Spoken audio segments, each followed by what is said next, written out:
Good morning, and thank you so much for joining us today. I love a full house at MIA. It's just the best feeling. My name is Katie Luber, and I'm the Niven and Duncan McMillan Director and President of the Minneapolis Institute of Art, and it is truly my honor to welcome all of you today to MIA for this important day-long celebration of Indigenous photographers. And with so many artists in the audience, it's really kind of breathtaking for me. So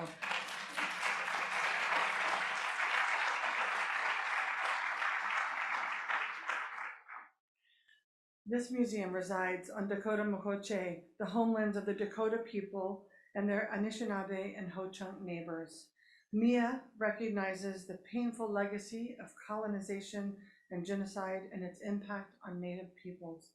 The museum is committed to continuous learning and embraces a living relationship with Native communities to build a more inclusive, empathetic, and equitable space for all. We pledge together to make visible the creativity and ingenuity of Native artists, both those who walk among us as well as those who came before.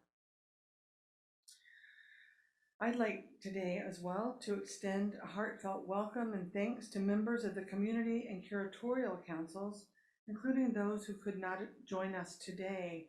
We recognize that without you, this project simply would not have been possible, and we are grateful for your collaboration and generosity. Thanks as well. I already said a little bit about the artists, but I want to give my really heartfelt thanks to the artists, many of whom are here today, for sharing their vision with me as audiences.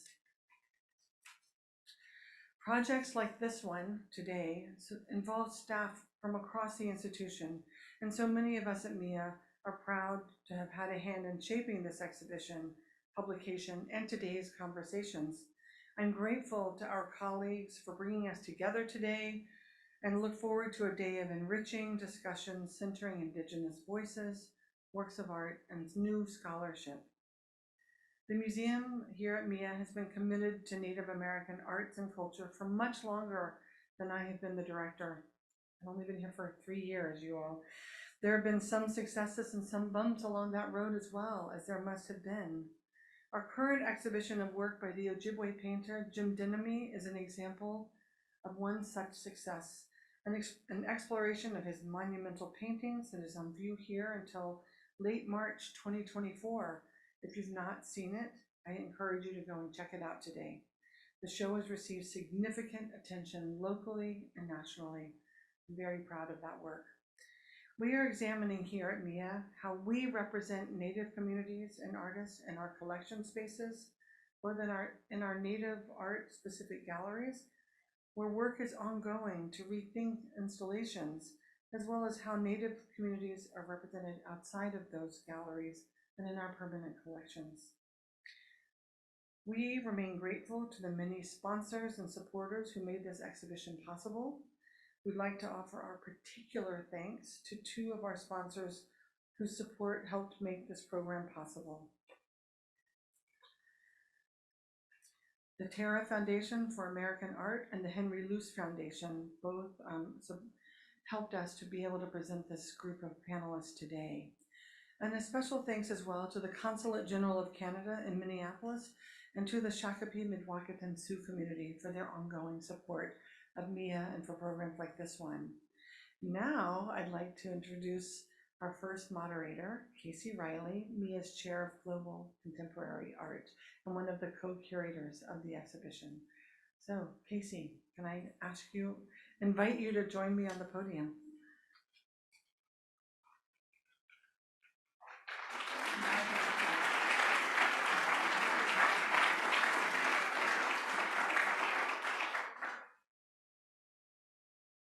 Good morning, everyone. Thank you, Katie, for that kind introduction and words of the future. I'm Casey Riley. I'm the Chair of Global Contemporary Art and Curator of Photography and New Media here at the Minneapolis Institute of Art. I'm proud to be one of the large curatorial team who helped to organize and realize this exhibition. As Katie noted, no project this vast and this important can be created by one person. And I want to express my sincere and heartfelt gratitude to everyone gathered here and those who couldn't be with us for your support, your wisdom, your guidance, and your generosity. I have learned so much from all of you. So this morning, as you know, we have a first opening conversation dedicated to one of the three themes that organize our exhibition. And that theme is always present. And I wanted to share with you what that, or at least to share with you in my own words, how we've thought through this particular theme for the exhibition, and then to introduce you our panelists in this conversation, who themselves have many wiser words than I to offer on the matter. So Always Present acknowledges that Native people and cultures are active in every facet of North American life. Across time and place, Native photographers have documented their presence in both settler and non-settler spaces, while also imagining worlds that transcend colonial violence and express Native futurities. Yet Native photographers have not only used the medium to represent themselves and their communities, or in the performance of those identities, they have expanded the capacities of the medium, which has its roots in colonization, and reclaimed photography itself, making it a vital tool for acts of reclamation and declarations of sovereignty.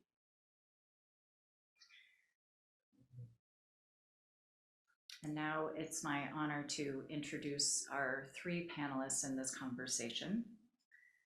Hulleah Tsinhnahjinnie, who is Seminole, Muscogee, and Diné, is a curatorial council member, born into the Bear Clan of the Tuskegee Nation, both for Tsinhnahjinnie of the Diné Nation, adopted into the Eagle House of Metlakatla, and adopted into the Killer Whale Fin House of Cluckwan. Tsinhnahjinnie's education includes the Institute of American Indian Arts in Santa Fe, New Mexico, the California College of Arts and Crafts in Oakland, California, and the University of California, Irvine. During her residency in the Bay Area between 1978 and 1998, she worked with several Native organizations, the San Francisco Indian Center, Intertribal Friendship House, and Gay American Indians. In 2004, Tsinhnahjinnie was appointed as director of the C.N. Gorman Museum and professor within the Native American Studies Department at the University of California, Davis.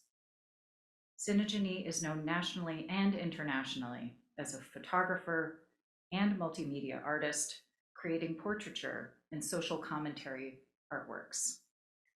Tsinhnahjinnie's photographs respond to the perpetuating stereotypes of Native Americans caused by ubiquitous early Western photography of Native people fixed in a historical past. Tsinhnahjinnie's work is held in several collections, including the NMAI, MoMA, the Idle George, and the Fred Jones Jr. Museum of Art, as well as MIA. Amy Lonetree Ho-Chunk is a curatorial council member and enrolled citizen of the Ho-Chunk Nation and a professor of history at the University of California, Santa Cruz. She received her PhD in ethnic studies from the University of California, Berkeley. Her scholarly research focuses on Native American history, public history, visual studies, and museum studies, and she has received fellowships in support of this work from the School for Advanced Research, the Newberry Library, the Georgia O'Keeffe Museum Research Center, and the Bard Graduate Center, as well as the Institute of American Cultures at UCLA and the University of California, Berkeley Chancellor's Postdoctoral Fellowship Program. Her publications include Decolonizing Museums, Representing Native America in National and Tribal Museums, published by the University of North Carolina Press in 2012, which was co-edited with Amanda Cobb. the National Museum of the American Indian, Critical Conversations, published by the University of Nebraska Press in 2008, and a co-authored volume, People of the Big Voice, Photographs of Ho-Chunk Families by Charles Van Schaik, 1879 to 1942, published by Wisconsin Historical Society Press in 2011.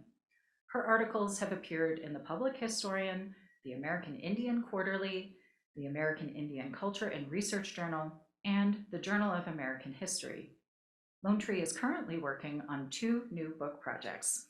The first is a visual history of the Ho-Chunk Nation that explores family history, tourism, settler colonialism, and Ho-Chunk survivance through an examination of 2 exceptional collections of studio portraits and tourist images taken of Ho-Chunk people between 1879 and 1960. The second research project is a history of Indigenous child removal in the United States. Sharon Day, Bois Forte, is a community council member and an artist, musician, and writer. She has performed with Illusion Theater, American History Theater, Pangea World Theater, Spider Woman Theater, and at the Ordway, the Guthrie, and the Kennedy Center. As a writer, she has scripted several plays for the Doan, sorry, I'm probably pronouncing that incorrectly, Sharon, Youth Theater, and musical theater produced by Pangea World Theater. As a visual artist, she has created large and small sculptures shown at several galleries. An environmental activist, she has led over 23 water walks since 2011 to offer prayers for these rivers. These rivers include the Mississippi, the Missouri, the Ohio, and Lake Superior. Acknowledgements for her work include the Resourceful Woman Award, the Gisela Knopf Award, BIHA's Woman of Color Award, the National Native AIDS Prevention Resource Center's Red Ribbon Award, the Alston Bannerman Sabbatical Award, the governor of the state of Minnesota, and the mayors of both St. Paul and Minneapolis named November 10th, 1998, after her, Sharon M. Day. She is a Spirit-Aligned Leadership Fellow.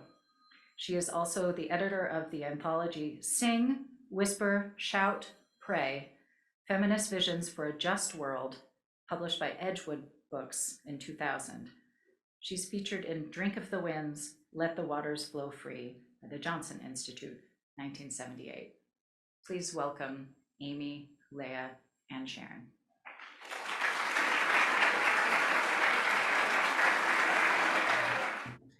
Yet well, it's a little later, but hey. I'd like to acknowledge the ancestors that are with us today and whose land we are on. So I have 10 minutes. This is an early photo of myself, 1890.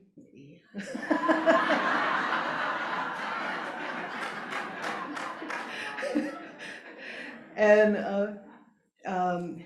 yeah, it's a long story. And a current photo of me when I went to Tahiti last year. So one of the pieces that's in the exhibition is would I have been a member of the Nighthawk Society, or half-breed leaving the whites to the full-bloods, addressing Public Law 101-644, the 1990 Native American Arts and Crafts Law. So one of the things that my work does is I like addressing visually federal laws, policies that affect Native people. And sometimes when they're put into a visual form, it translates different to people. This is a tintype of a young Muscogee woman in Oklahoma. I didn't take it. This is from the collection, the Netherlands Photo Museum in Rotterdam. And I always go to archives and look And this young woman had the most beautiful hands. So I utilize archival images, and this one spoke to me when July 9th, 2020, writing for the majority, Justice Gorsuch framed the context of a case on the far end of the trail, and on the far end of the trail of tears was a promise. And most of you know what I'm referring to because I don't have to start from page 1. I don't have to start from the basics. It's the McGirt decision. It was, I might tear up a little bit because it was the words my maternal line would want to hear.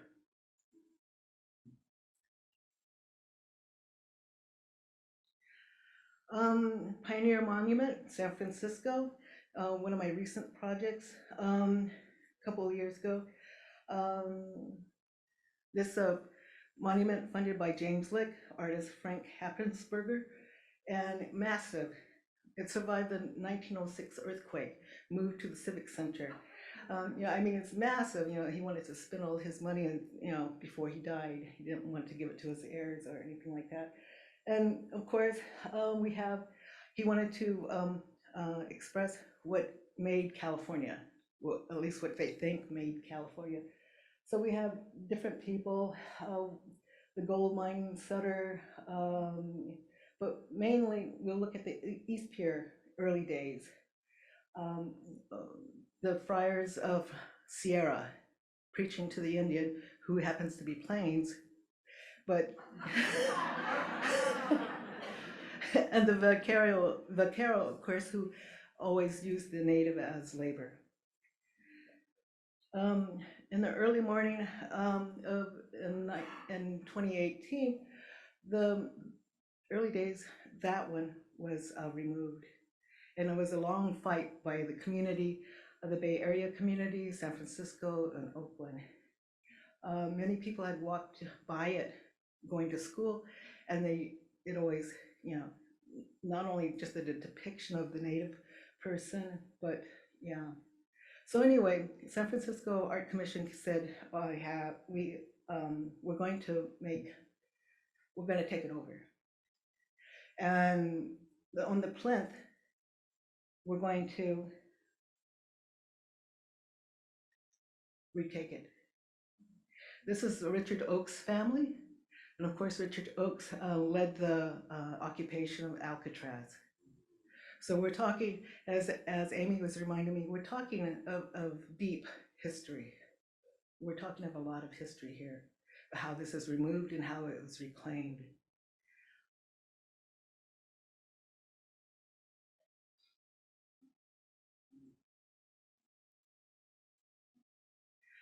I lived in the Bay Area for quite a while and still keep contacting new projects here. But now being in Davis, I do a lot of things when Sacramento happenings happen. This is Danita Quinn, Pitt River, leading a march.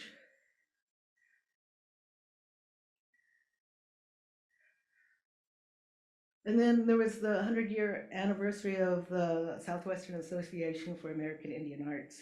And I asked Amber Dawn Barerobe if I could take photographs of the runway. And she said yes.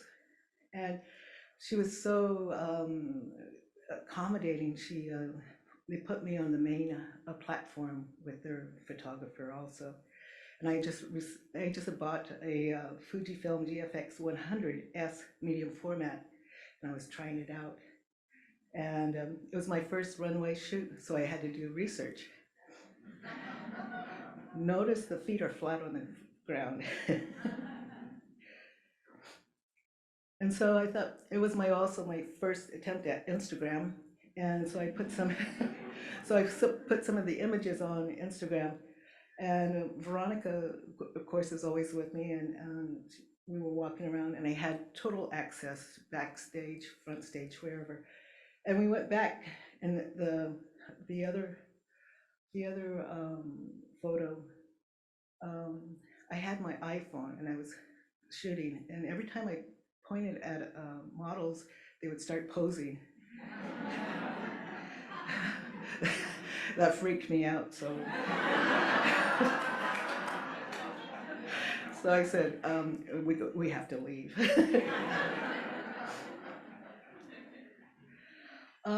Also portraiture, I love doing portraiture. Nora Marks, Dawn Howard, and her husband, famous. Again, if I need to explain, too bad. You can look her up. She's a linguist, her and her husband, writing poems in Tlingit. Catherine Wallace, cultural keeper. We lost Kathy Wallace about 2 years ago, and it was a big loss. And these portraits are just so dear. And everybody, all photographers who take portraits of their cultural keepers, they're so important. This is my colleague, Dr. Middleton Manning, and she's a professor in the NES department. And she's a 22 Andrew Carnegie Fellow. Let's see if I can get this here. And I like calling this picture the destroyer of dams, because she allies with the Native communities up in Northern California to dismantle these dams. You would never guess. Helping Pit River Tribe to get land back from PG&E. So allyship is incredibly important and very important to document.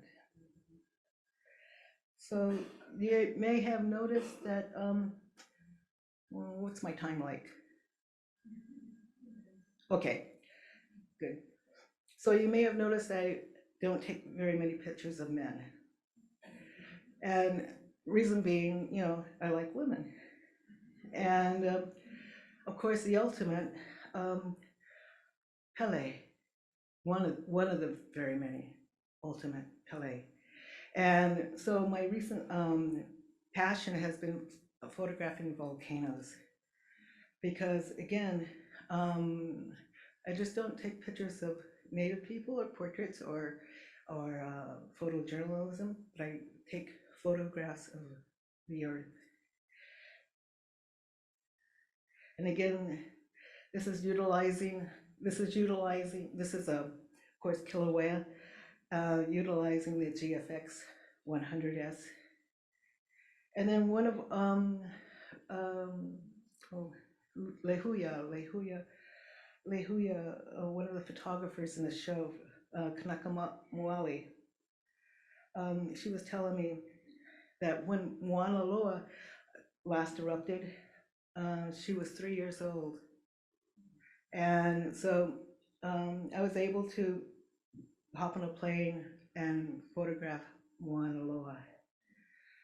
There's nothing more jarring, more opening than watching lava come from the center of the earth, the largest volcano. That is the ultimate of female energy, or even if we just call it female energy, because that even belittles it. So that's my photography.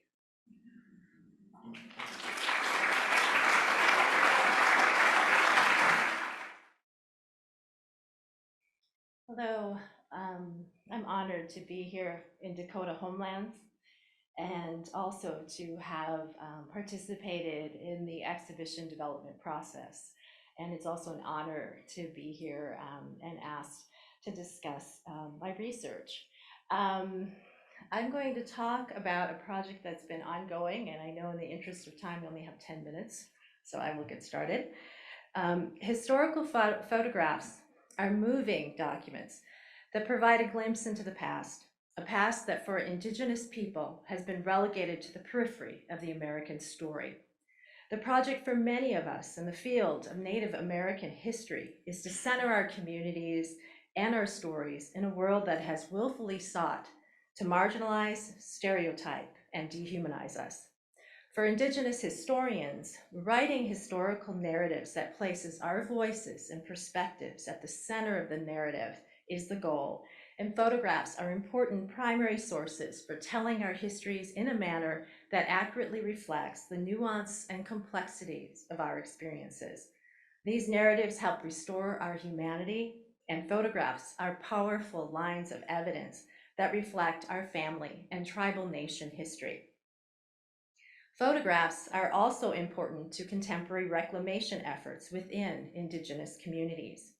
Over the years, I have thought critically about the potential of photographs to inspire an active reclaiming of cultural heritage for Native people. A central question that I grapple with is, how do we theorize Indigenous engagements with historical photography as heritage resources, especially given their colonial history? The role that photography has played in the service of colonialism as a documentary project to convey a vanishing race, or in creating the anthropological or exoticized other, has received considerable attention in the scholarly literature. My research on late 19th and early 20th century Ho-Chunk history involves a reworking of the photographic archive to provide visual testimony to the ongoing presence and persistence of the Ho-Chunk Nation. I'm currently working on a book, as Casey mentioned, exploring the intersections of photographic images, family history, tourism, and Ho-Chunk survivance through an examination of two important photographic collections currently housed at the Wisconsin Historical Society, the Charles Van Scoyt Collection and the Henry Hamilton Bennett Collection. The Van Scoyt collection includes nearly 1,000 photographs of Ho-Chunk people taken between 1879 and 1942, and the Bennett collection is comprised of hundreds of images of tribal members taken from 1865 through the latter part of the 20th century, and it also contains film reels of the Stand Rock Indian Ceremonial, a major tourist attraction in Wisconsin Dells, Wisconsin, from the 1920s through the 1990s. Both collections comprise an amazing visual legacy for Ho-Chunk people, documenting a long-neglected period in Native American history, and they include visual materials that represent and convey a deep history of Ho-Chunk resilience and survivance, along with the ongoing legacies of settler colonialism. My own family is well represented in these collections, and I will never forget my first encounter with the Charles Van Scoyt photographs in the summer of 1993, while working on a Minnesota Historical Society exhibit featuring the Ho-Chunk Nation. I had been hired to work on A Common Ground, an exhibit that highlighted 6 different communities from across Minnesota, including the Ho-Chunk. As a Ho-Chunk citizen and museum scholar, my interest in the project was both professional and personal. The exhibit marked one of the first times, if not the first time, that a Minnesota cultural institution had presented the Ho-Chunk Nation's story, and I wanted to participate in presenting this much neglected part of state history. Conducting research with this treasure trove of historical images of Ho-Chunk families was deeply inspiring, and I will never forget the moment when I held the images of long-known but never before seen relatives. Seeing these images of my ancestors led to a series of conversations with my grandparents, Anne and Samuel Lonetree, and other Ho-Chunk relatives, and I came to know my own family and tribal nation history in new and profoundly meaningful ways. In the decades since, as I have read the scholarly literature and thought through the significance of Indigenous engagements with historical photography, I find myself returning again and again to these earlier conversations and what they reveal. The knowledge shared by my grandparents, and this is an image of my grandmother and little John Lonetree, the knowledge shared by my grandparents in our discussions about the photographs clarified my genealogy and reminded me how deeply and inextricably linked my personal family history is to the history of the Ho-Chunk Nation. What I witnessed in practice is what I call the story work of historical photography, and the way these photographs are working to help us understand connection to community, history, Ho-Chunk knowledge and culture, kinship, and our responsibilities to one another. Stolo scholar Joanne Archibald and her collaborators in their scholarship on story work as methodology argue that, quote, Indigenous story work is action, it is process, it is the seeking of meaning in community. It traverses new theoretical, methodological, and pedagogical realms where Indigenous stories, experiences, and understandings are the core of the meaning-making process, end quote. And as we engage with the photographs and the stories that they inspire, we are reminded of the central importance of storytelling as a method and how these images are mobilized in the present to rewrite and rewrite history, to quote Maori scholar Linda Twice-Smith, and reclaim connection to family, place, and tribal nation. Now, one of the most meaningful images for me from the Charles Van Scoit collection is this one of Mabel Mary Lonetree. Over the years, while working with these collections, I have gained important knowledge about my family lineage and heritage, and at times difficult knowledge. Photographs, as we know, have the power to inspire conversations, clarify genealogical and historical information, and raise discussion of painful truths. And this image of Mabel Mary Lonetree uncovered some of those painful truths. We found this photograph when working on the book, People of the Big Voice, Photographs of Ho-Chunk Families by Charles Van Scoit, 1879 to 1942, published by the Wisconsin Historical Society Press in 2011. Mike Schmaldeck, a co-collaborator, contacted me one evening while we were deep in the book's development process to convey the story of a recent find. During a trip to Black River Falls, where the collection was originally housed before the move to the Wisconsin Historical Society in 1994, he came upon some never before seen images by those working on the book. Now, this image of Mabel Mary was tucked away in a back room and largely forgotten. He sent the photograph to me, and I smiled as I looked at the picture of this chubby-cheeked girl with big dark eyes whose expression and bearing speak to a lively spirit and confidence beyond her years. Mabel Mary is seen in this photograph taken in 1904 in the center of the frame, dressed in the finest Ho-Chunk regalia, including necklaces, earrings, a paquet, and a beautiful beaded sash, which we speculate could be a bandolier bag turned backwards, with her little arm draped over some Ho-Chunk ribbon applique work. The family and genealogical information that was clarified in my later discussion with tribal members revealed a difficult truth. Mabel Mary died in 1906 of influenza, just a few years after the image was taken. Influenza devastated our community in successive waves in the early 20th century. Mabel Mary was the oldest daughter of my great-great-grandfather Alex Lonetree and great-great-grandmother Kate Winneshick Lonetree. Mabel died at the age of 5. Her mother had died of influenza 4 years earlier. Ed had Mabel's sister Anna in January of 1905, and her brother Howard 1 month after her. My great-grandfather George Lonetree was the only child of Kate and Alex Lonetree to survive the epidemic sweeping Ho-Chunk country during this time. I have heard fragments of this story in the past, of the great losses within my family and community during this period, but I did not have the specifics. I did not know the full extent of the losses that Kate and Alex suffered until the image of Mabel Mary inspired these conversations. My great-great-grandfather Alex lost his 2 daughters, son, and wife in a 4-year period. All that remained of his family were his 2 sons, my great-grandfather George and his other son, Hugh Lonetree.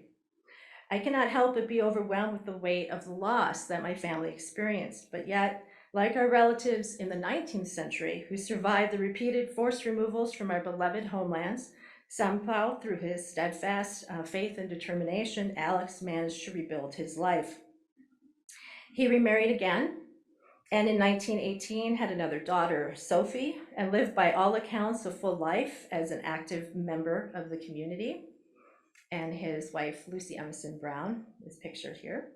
His story of survivance is one that is shared with many Ho-Chunk people who survived the hardships of settler colonial policies in the late 19th and early 20th century, as well as the devastating impact of disease, and who fought to retain our culture in the face of overwhelming odds. And the image of my young ancestor, Mabel Mary, represents just one example of the power of story work as method as we engage historical photography and the important lessons they provide. Thank you.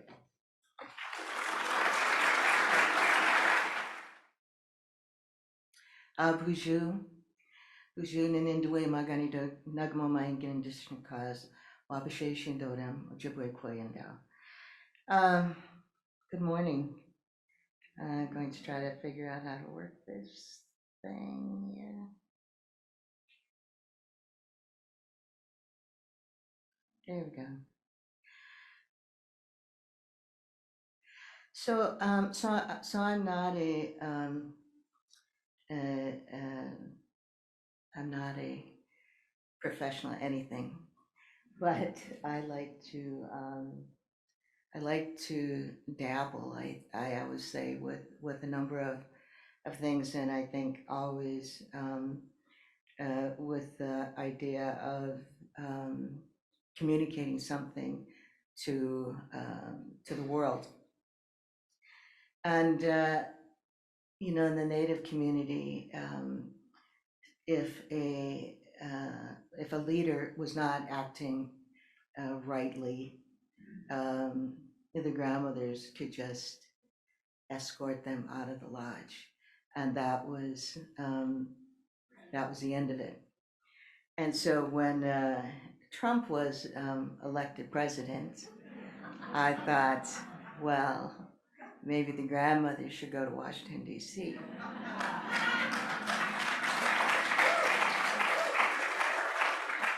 And so I had this idea of creating this tree of peace that we would erect on the mall in Washington, D.C. But that came after sort of the anger had dissipated and thought about what to do, because of course they never allowed the grandmothers into the White House.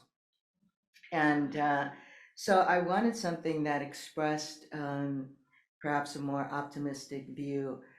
So what words would we want to share with the coming generations, our children, our grandchildren? And so I had this idea of this tree of peace, which, by the way, was on exhibit here at MIA, I think 2 years ago. And so the first thing I had to do was find a tree, right? And so this is on the shore of Lake Superior, and I got my daughter and Nicole, who's my housemate, to go with me. And I had found this tree, and so it was too tall to fit in the back of the pickup, so we had to cut it and haul it out. And this is, I invited people from around the country to create a leaf with the message on it, and they could do that however way they wanted to. And I gave them some dimensions to work with.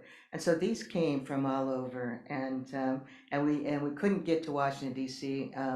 So because they wouldn't provide any space for us there. So we erected it here at the Capitol on I think it was on October 5th or something, but you can see it. This was one of the leaves that I created myself. It's a little bit of beadwork and depicts a water walker. I also have this fascination with just using all different kind of elements, and this was a little nokomis that I created. It's gourd is the base, is her body, and I used some clay to create the face and cloth. And these sort of things are just to remember our ancestors and also to and tell some stories with. This was a few of my other pieces of work that were on display here. We had a water walk exhibit. This is just a piece of poetry that I wanted to display in a way that was pleasing to myself. And so I live on a farm, and I got some birch and some art paper. This is actually a watercolor paper and had this printed. And then this was just on display here too. And I think the poetry actually was something about the water walks. I think too, like, you know, we had this whole issue with line 3 here. And so we walked to line 3. It was about 11 days. And we sent a message to Governor Walz on video one day. And the walkers presented me with this little sock monkey. And so for just about every day after that, I sent this out on the internet, a message. It was a different message every day to the governor and Save the Mississippi. And his phone number was and displayed on every one of the images. And I don't know how many messages he got, but you know, as we know, line 3 went through. And it was funny because that year I also received an Artist Disruptor Award from, I don't even know, from somebody in California.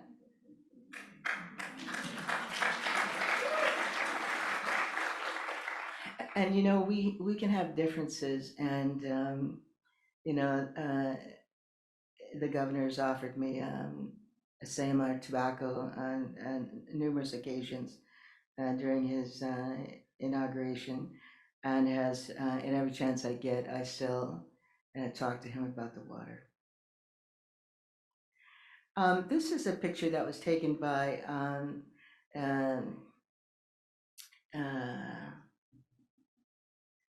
Lucas Reynolds. He's a photographer from Fond du Lac, and he shows up at many different kind of events, and he always takes a picture. And so we use this image. This was, we walked the St. Louis River, and we walked this river quite a few years ago when they first were proposing sulfide mining. And I'm from northern Minnesota, Bois Forte, just north of the Iron Range. And of course, that sulfide mining will destroy our wild rice beds. And so when we walked the St. Louis River, the tribal chairwoman at the time, Karen Diver, said, well, you must end your walk at Spirit Island, which is an island just before the St. Louis River empties into Lake Superior. And it's actually you know, it's very polluted, but she purchased that island for the tribe because in our migration, this is a very important place. And so we did. We ended it at Spirit Island. She sent a boat for us and ferried us to the island, and we climbed up to the top. And then Lucas happened to be there, and he took a picture of us. And we used it for a cover of a CD we did. This is again not a photo that I took, but because I'm in it. But this was, and I don't have my note on who I did have it. I think his name is Bruce. This was the Missouri River Water Walk musical. It was down at Hidden Falls, and again, this was to memorialize the Missouri River Water Walk, and included the Keetoowah Youth Theater Ensemble that I've created back in 1990. So this is one of the longest running theater companies, I believe, in the United States. And this is the photo that I took. This was on the Potomac. We were walking 2016, I think, and we were up at the top of the mountain, and you can see it was a beautiful, beautiful morning. And this is Barb Baker Rush, Ojibwe from Ray, and Barb has walked with me many times, and it was just such a beautiful, beautiful image. And I just want to give a little shout out to because this was taken on my iPhone, right? And I'm not a photographer, but I do try to capture things that please me and things that I think people need to know about. But I had no idea how to make it be the resolution that it needed to be. So I called a photographer, a friend of mine, Terry Guidison, who helped me get it to the right resolution and so on, and where to have it printed. So I'm always thankful to the people who lend a hand, whether it's working with the youth in our theater or on the water walks, and we're at a really critical time right now. We're in the midst of extreme climate change, and we all need to do something about that. This one last thing, and that was last night I was in Las Vegas, receiving an award along with an elder out of Denver. And when he got up to receive his award, he said, "I have two things to say." And I'll tell you what the first thing was. He said, "We have to stop these land acknowledgements. We all know whose land this is, but let's talk about reparations." And I think that, is something that I really, really have written some poetry about as well. But I think that, and then, and now I can't remember exactly what the second thing he said was, but I thought that first thing was so important, and I just wanted to, pass that along. Miigwech. Thank you all. And I know I'm looking at Emily, and I know that we have just a couple of minutes to talk, but I want to thank you each for your words and your conversations with us. Because this is a show and a publication about photography, I wanted to return to that for a moment and ask each of you, in the spirit of this theme that we're exploring in our panel, how do you see your engagement with photography, whether it's as an artist or a casual user or as someone who is a historian?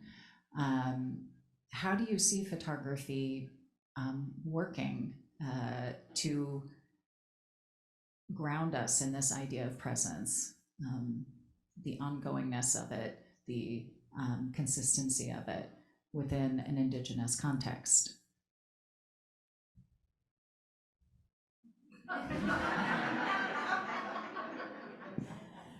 Well, I'm a historian, as I mentioned, and I think I approach the question, in two ways about the use of photography. First, if I could wear my historian hat for a moment, I study a time period in the field of Native American history that is viewed as the dark ages of Native history. Certainly that's not how our community views it, right? But that's how it's been represented. The argument is that we have this kind of, there's silence in the historical record regarding the experience of Native people in the late 19th into the 20th century. And we don't appear again in the historical record until those activist moments such as Red Power and AIM, and that militant activism that captures the public's imagination. So here I start in the field. I'm finding out that there is limited scholarship on the time period that I am most passionate about studying. And I believe, if the overarching goal, and it certainly has been for me, is to center Indigenous voices, Native voices, and perspectives. And I believe that these historical photographs can help us with that project, because we've long critiqued, right, the archives, what's contained in the Western archives is from a non-Native perspective.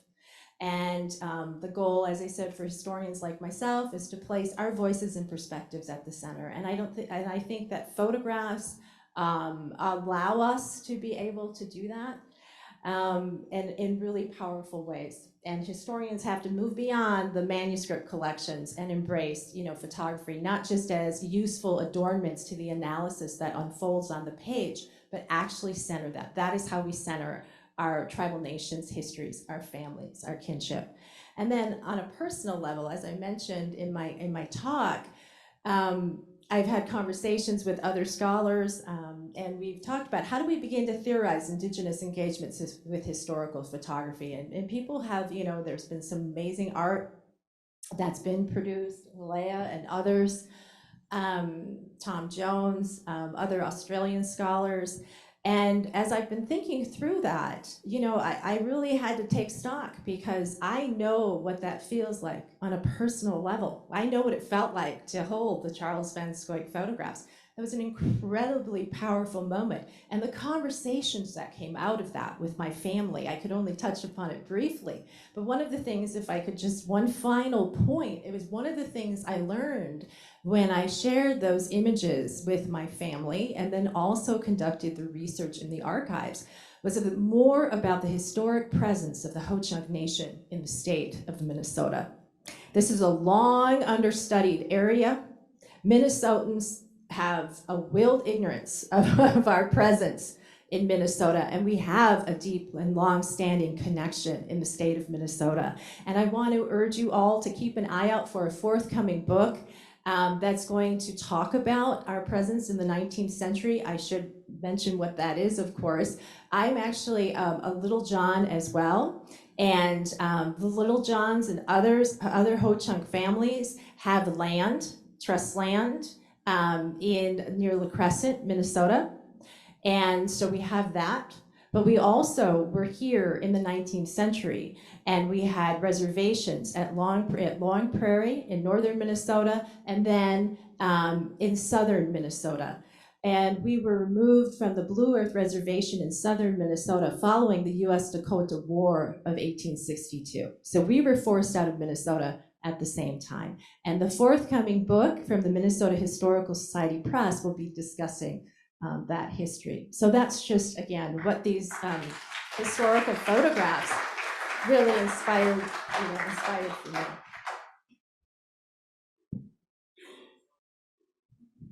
Well, what I like to look at Native photography and as the timekeeper and witnessing times. So I was thinking, because I saw a lot of articles on this exhibition, and I saw that Jaida was 35, born in 1985. I had just finished the Metropolitan Indian series in Oakland.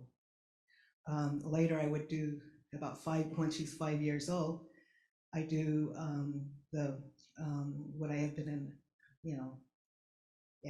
the series that's upstairs. So it's a timeline, and also thinking about how it's strange how we keep on doing first. It's sort of like a Groundhog Day. The first this, the first that. And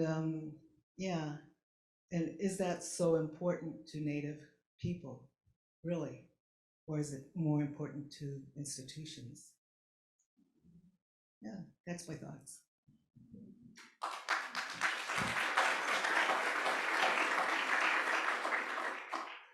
The acknowledgement of the photographers that came before them. That's basically it. Yeah. And also, because otherwise that's the worst kind of amnesia, is to have your own people not remember where they've come from. And if you don't remember, like Lee Marmon, if you don't remember Jenny Ross Cobb, and realize that there are others who are unnamed, and maybe they're even family members who are photographers. So to open one's mind about what witnessing is, and that includes everyone.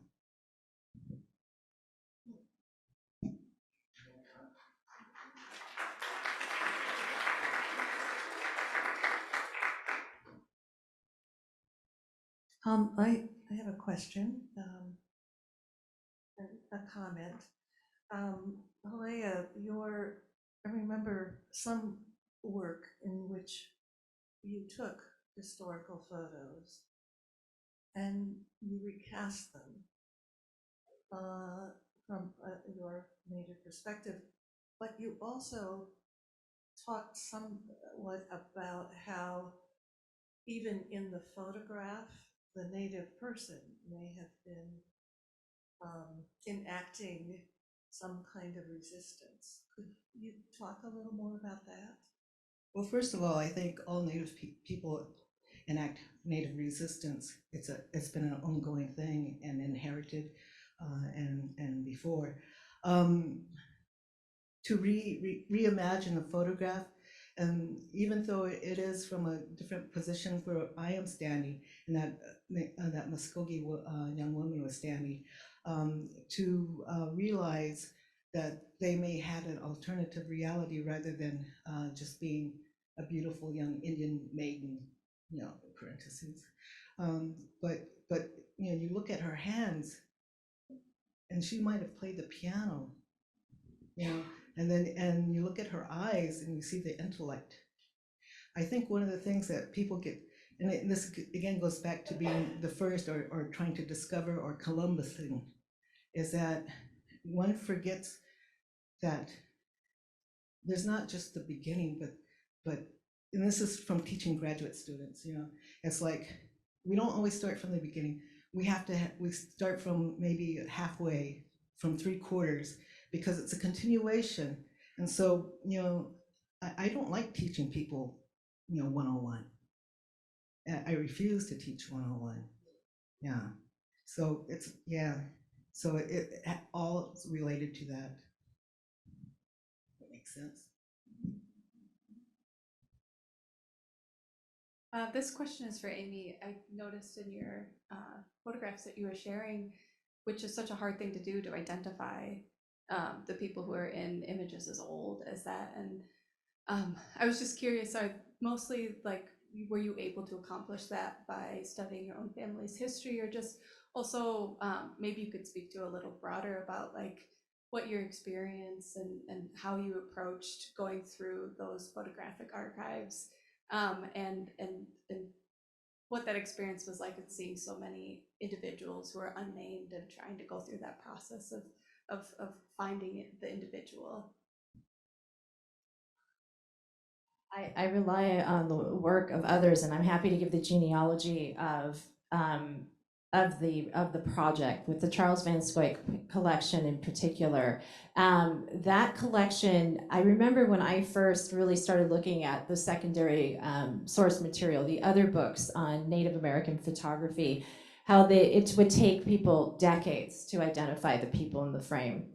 In the case with the Charles Van Scoik collection, we were fortunate. There was a librarian in the town of Black River Falls, Wisconsin, named Frances Perry, and she started identifying the images with the community in the mid-20th century. And then others had built on her work, and then the collaborators with people of the Big Voice, the volume, I mentioned Mike, Tom Jones, George Greendeer, who was then working for the Ho-Chunk Nation's genealogy department.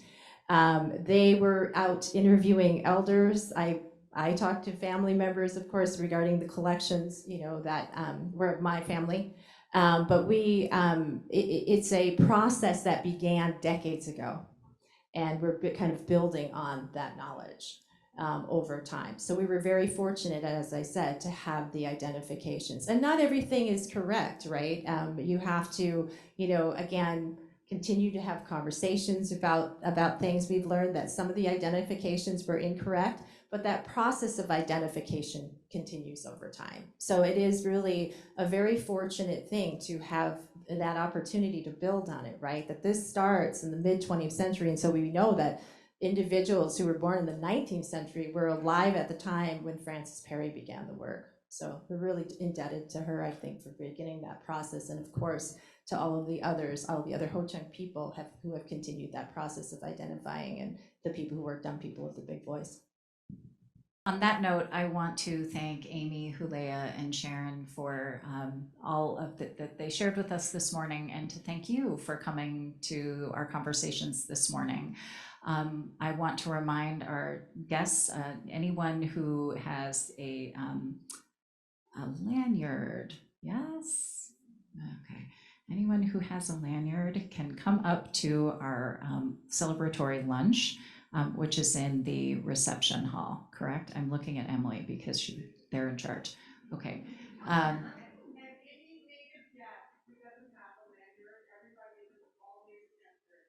Yes. Thank you, everybody. We'll see you this afternoon.